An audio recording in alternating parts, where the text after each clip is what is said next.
romantique.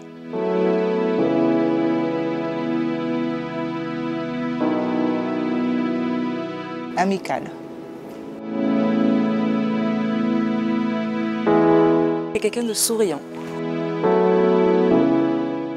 Je m'appelle Alexandre Guéry. Je suis homme, citoyen du monde et fondeur d'art accessoirement.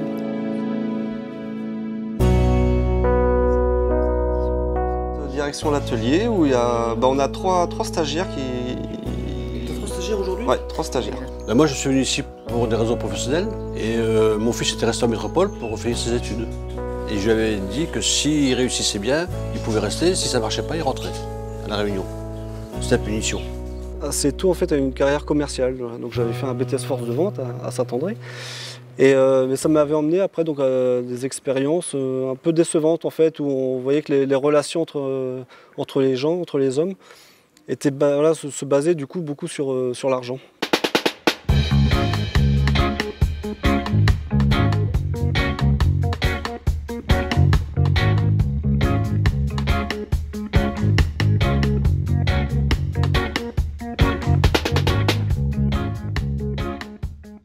Bonjour. Bonjour. Tu vas bien, Myriam? Ça va et toi? Alors on est dans l'atelier de fonderie.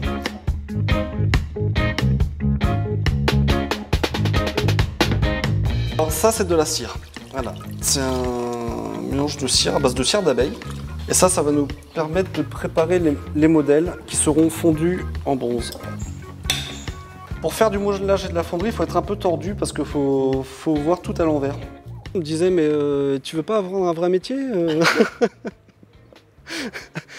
Et c'est vrai qu'au début, ouais, j'avais peut-être le doute, mais après je me suis dit non, mais c'est un vrai métier.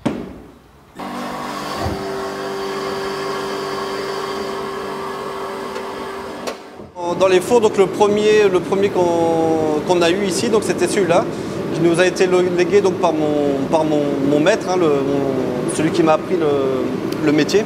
Donc ça c'est des chutes d'anciennes fontes, donc qu'on va refondre. On a des lingots de bronze et on a des morceaux de pièces d'usine.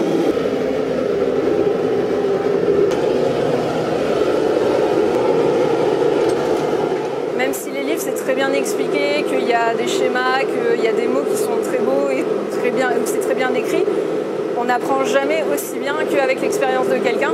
Et là, il veut transmettre et puis il pense vraiment beaucoup à comment les choses vont se passer, il anticipe énormément, surtout au niveau, par exemple pour la fonte, on est obligé parce qu'il y a des temps de cuisson spécifiques.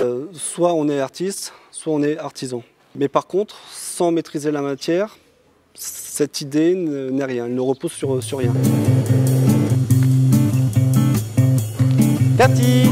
Tous les matins, donc on a notre petit rendez-vous autour d'un café. Ça nous démultiplie notre énergie. On est obligé de jouer collectif, c'est normal parce que on profite de l'énergie ambiante. Donc on reçoit tellement d'énergie par les autres que du coup on donne quoi. C'est pas un travail qui doit être pris comme une servitude. Alors, je refuse moi la servitude du travail, je prends plutôt comme une libération. Parce que c'est un métier qui m'apporte énormément de par les gens que je rencontre, les artistes.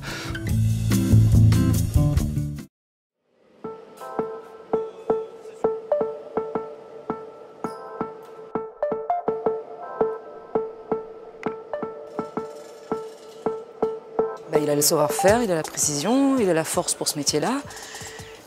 Et puis il est à son rythme, c'est-à-dire c'est un métier où on ne fait pas forcément tout le temps la même chose. C'est la création, donc pour moi c'est toujours quelque chose de magique en fait la création. Même si c'est pas de la création pure, si c'est créer des moules et fonder la pièce après, mais ça fait partie du domaine artistique et moi je trouve ça magique.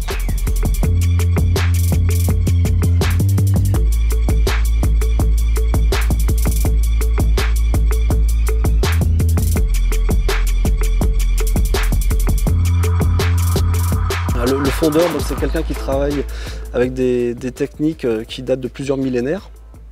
Et effectivement, donc on commence à pouvoir se passer avec tout ce qui est impression 3D, etc. Mais ceci dit, donc il a un savoir-faire, un savoir-vivre aussi autour de son métier, qui a quelque chose d'universel.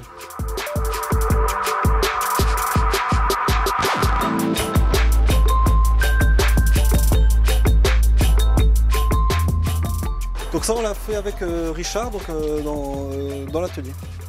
Voilà, donc ça c'est une pièce en aluminium donc, qui a été faite, donc c'est un profil humain. Donc avec des canettes voilà, qui sont insérées. Et, voilà, donc c'était une évocation un petit peu de la société de consommation. Il y a une alchimie, c'est un métier qui recèle de l'alchimie. Voilà, donc tout ce qui se transforme dans une fonderie, c'est quelque chose qui transforme l'homme aussi. Merci. Merci à toi.